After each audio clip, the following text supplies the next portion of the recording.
Did you know that nearly 10 million young people reported they've been consumed alcohol in past 30 days? The teens years are a time for studying out and experimentation. Parents always try to prevent their kids from the bad contagious habits such as drinking and drug abuse. The lections about the fatal cases and fearful pictures do not intimidate the modern teenagers anymore, oppositely make the poison more attractive and obscure. Addiction are often characterized by compulsive use that's outside of parents' control. The addicted teenagers often don't even make a deliberate effort to oppose them they're abusing. It's often hard for them psychologically and physiologically, even though the poor suffering teens want to give this up.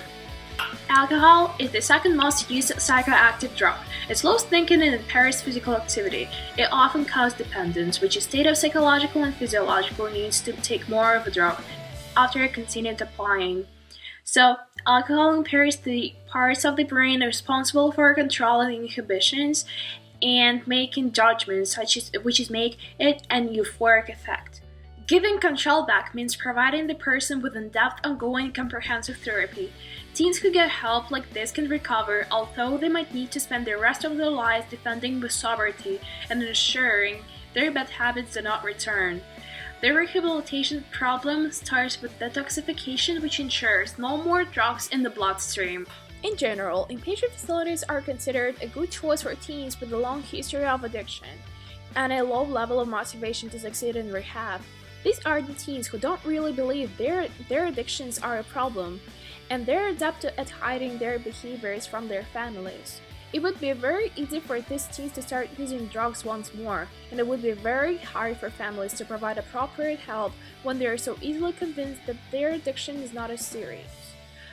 In an inpatient program, teens will have the supervision they'll need to ensure their sobriety, and they'll be encouraged to stick with therapy until they have a firmer grip on the tools they'll use to avoid alcohol. Therapy can take many different forms, but often teens are asked to think about the triggers that lead them to drug use. For some teens, peer pressure plays a role. For others, depression or anxiety is to blame. Once the hidden sensitivity is exposed, the teens can develop sophisticated tools that could be used to soothe the trigger long before a relapse takes place. Avoidance, mediation, visualization, or just straight talk could be tools teens could use to diffuse a situation that might lead to drug use.